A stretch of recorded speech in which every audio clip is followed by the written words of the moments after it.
Please welcome to the stage Annette Sohn to present the JIAS Impact Awards.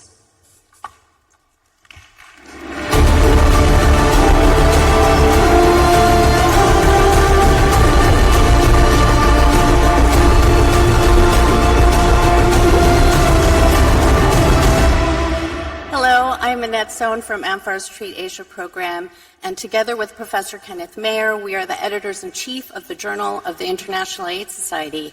Ken could not be with us in person today, but we and the journal are pleased to announce the recipients of this year's JIAS Impact Awards. Acknowledging their high-impact publications. 3 articles were selected by our team with input from our deputy editors and our editorial board members. The first authors are awarded an in-person registration at a future IAS organized conference. These awards are kindly sponsored by the International AIDS Society. Our first award goes to Carmen Logi for her paper, Findings from the Toshiri Kiane Mobile Health HIV Self-Testing Pragmatic Trial with Refugee Adolescents and Youth Living in Informal Settlements in Kampala, Uganda. Our second awardee is Elijah Kakande with his paper, A Community-Based Dynamic Choice Model for HIV Prevention Improves PrEP and PEP Coverage in Rural Uganda and Kenya, a cluster randomized trial. And our third award goes to co-first authors Shangwen Gao and Wanting Zhang for their paper, Lifetime Prevalence and Adherence Rate of Cervical Cancer Screening Among Women Living with HIV, a Systematic Review and Meta-Analysis. Our JIAS Impact Award winners will now share their perspectives via video. Sound. Chair in Global Health Equity and Social Justice with Marginalized Populations. I'm honored to accept this award on behalf of our team of wonderful colleagues and collaborators, particularly young African refugees for integral development and refugee youth peer navigators. This article aimed to share findings from Toshiri Kiane, a randomized controlled trial of an HIV self-testing intervention with urban refugee youth in Kampala, Uganda. This was the first study of HIV self-testing in a humanitarian context. We found HIV self-testing was associated with increased HIV testing uptake and HIV status awareness. For participants who received both HIV self-testing and mobile health peer support, they also reported reduced stigma. These findings support expansion of HIV self-testing with youth in humanitarian settings. We have never had more forcibly displaced persons than today, and we need HIV prevention and testing technologies accessible in these settings.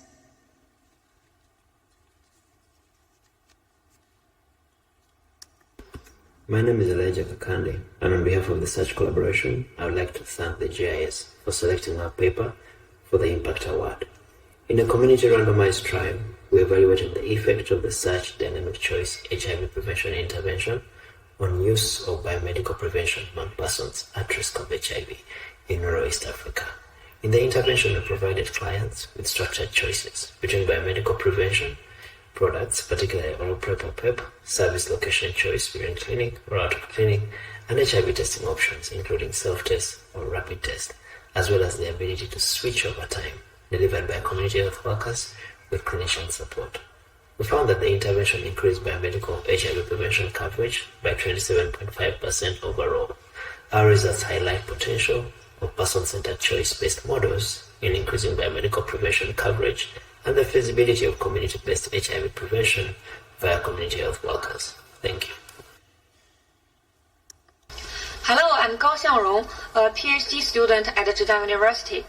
It is my honor to accept the JIAS Impact Award, and I'd like to thank my co-authors, including corresponding authors Dr. Jin and Dr. Song, for their guidance and support. In our study, we aim to estimate the cervical cancer screening levels among women living with HIV across LIMICs and HICS using public data. And we found that the cervix screening levels fall considerably short of WHO's goal, and there was a large gap between LIMICs and HICS. Furthermore, the screening practice in rural areas and those with lower education levels are particularly unsatisfactory. This data highlights the urgent need for continuous effort to increase the cervical cancer screening levels among women living with HIV. Thank you. On behalf of the editorial team, We congratulate these authors and extend our appreciation for their contributions to the journal. Thank you, everyone, for your time. You're not leaving.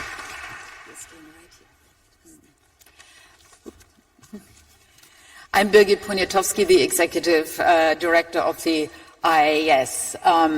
Now, you've seen our Impact Award awardees of this year. Now there's something else to celebrate, and that is the 20th anniversary of the Journal of the International AIDS Society.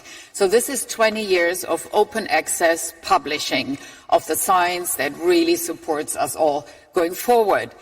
Now, a journal at 20 years of age still needs constant nurturing and constant love to thrive and serve our community at large.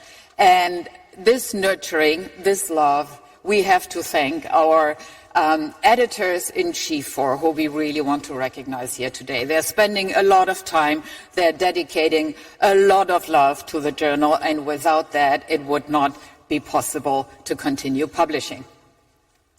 Hi everyone, I'm Marlene Bram, the Executive Editor of the Journal of International AIDS Society. And I would like to say to Annette and Ken, who might be listening to us online, that we deeply appreciate the countless hours that you are devoting to the journal and the impactful role that you play in the community. Please, everyone, thank Dr. Annette Sohn and Professor Kenneth Mayer for their exceptional leadership and for their continuous effort in advancing our collective knowledge toward our common mission. Thank you very much.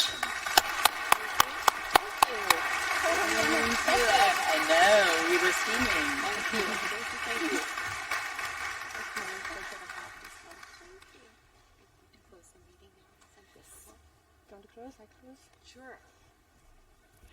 Thank you all. Thank you to our editors-in-chief. And unfortunately, I have to tell you that the red IAS notebook that Annette received, we only have very few of those. We don't have them for everybody, so they're only for our very special friends.